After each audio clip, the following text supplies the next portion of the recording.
या तो द्वारका में इस प्रकार आपदाएं आते देखते रहो, या अन्यथा मुझे अपने साथ राजमहल में ले चलो। वहां जाके मैं लक्ष्मी को भी प्रभाव में ले लूं और भ्रष्ट कर दूंगी उसे। बोलो, क्या चुनोगे कृष्ण? ये चुनाव ही मेरी चुनौती।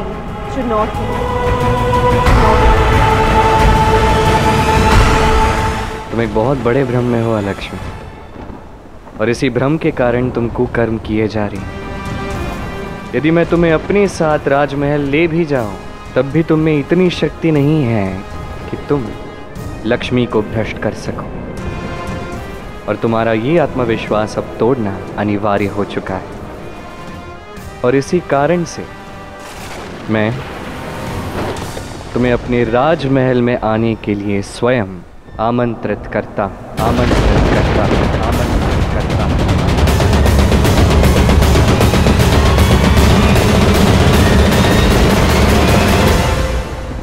आपने चुनौती तो स्वीकार कर ली है, किंतु उसका परिणाम भी जान लीजिए। यदि मैंने महल में जाके लक्ष्मी को भ्रष्ट कर दिया, तो लक्ष्मी और अलक्ष्मी में कोई अंतर नहीं रहेगा, और आपको मुझे अपना अधिकार देना होगा। बोलिए, स्वीकार है ये चुनौती? मुझे जिसे भी चुनना था उसे मैं वर्षों पूर्व चुन चुका हूँ अलक्ष्मी। न कभी उस निर्णय पे मुझे संदेह हुआ, ना कभी होगा। बस तुम्हारा भ्रम दूर करना है।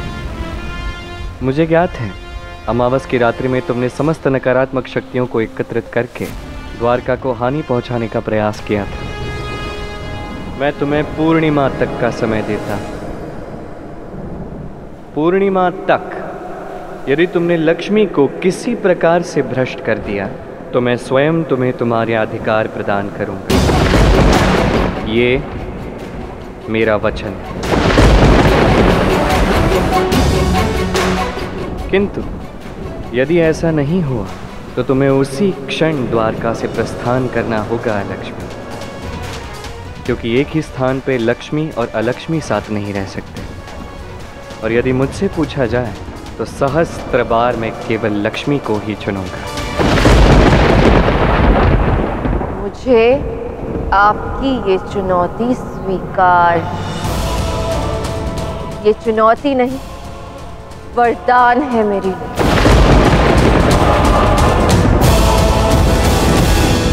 श्री कृष्ण ने एक और समस्या को आमंत्रण दे दिया।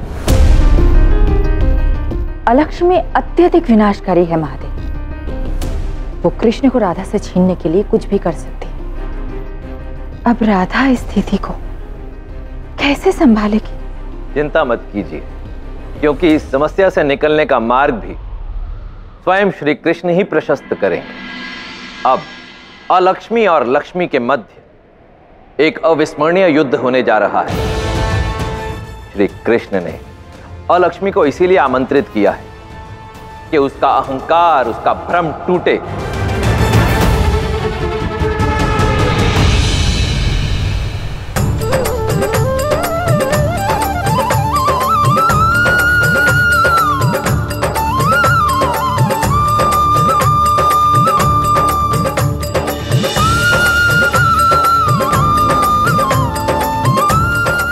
रंगोली हमारे जीवन में बस ही सकारात्मकता का प्रतीक होती है। और इसमें भरे रंग भी कितने सुंदर लगते हैं राधा। हाँ, ये रंग हमारा अंतर्मन है। जब हम इन सुंदर रंगों से अपने घर आंगन को सजाते हैं, तो हम हमारे आंतरिक शुभता को प्रकट करते हैं। इसलिए हर शुभ कार्य में रंगोली महत्वपूर्ण है।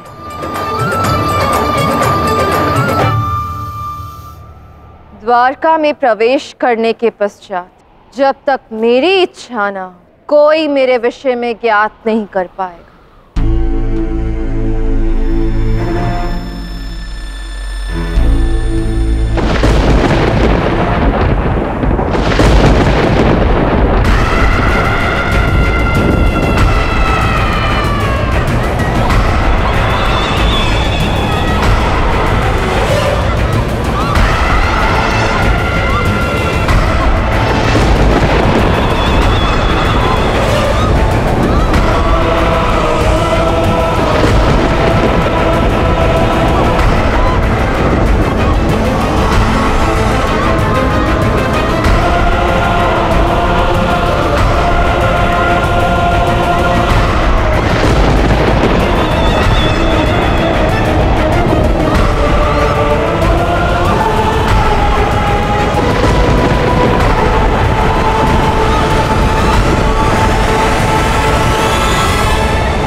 अलक्ष्मी, ये द्वारका के भीतर क्या कर रही है?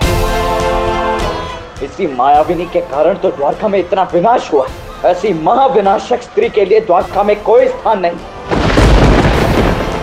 मैं अभी इसे बाहर का मार्ग दिखाता हूं। दाऊ रुक जाइए, पहले मेरे पास आइए।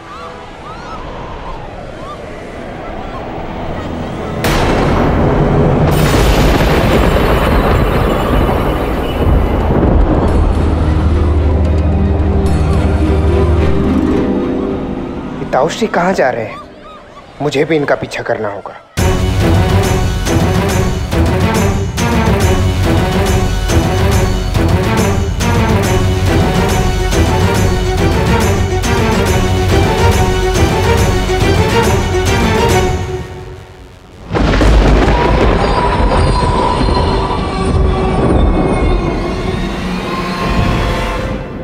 ये क्या देख रहा हूं मैं? कहीं मुझे भ्रम तो नहीं हो रहा? नहीं, ये सत्य ही है।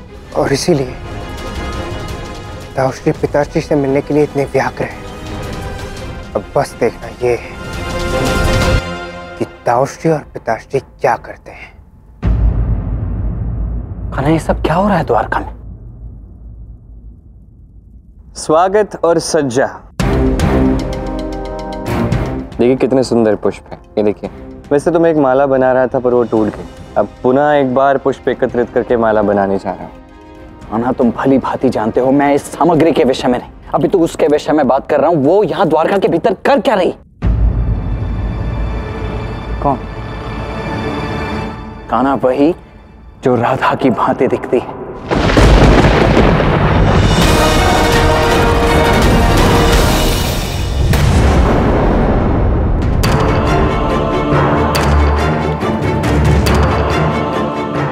ये क्या?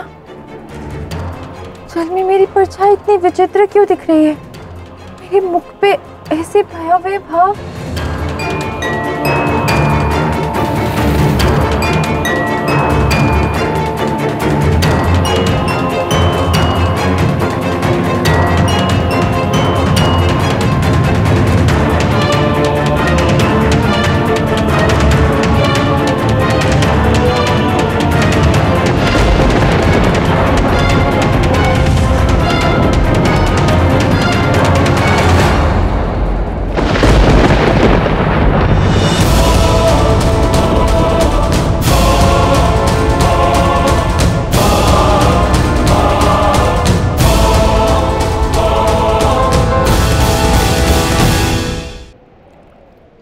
आप तो बिल्कुल मेरी भांति दिखती हैं। कौन है आप? आज से पहले कभी आपको द्वारका में नहीं देखा। हाँ, संयोग है। मैं द्वारका में पहली बार आई हूँ। मुझे ज्ञात हुआ कि आपने शीतला देवी के पूजन का आयोजन रखा है, तो मैं भी चली आई। ये तो उत्तम विचार है। शुभ कार्य में भाग लेना सदैव ही लाभदायक होता है।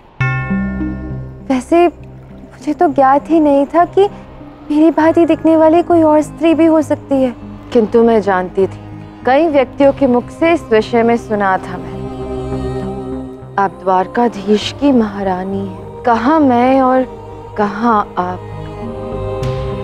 इसलिए मैंने सोचा कि पूजा के समय होने तक मैं यहाँ एकांत में बैठ जाती हूँ।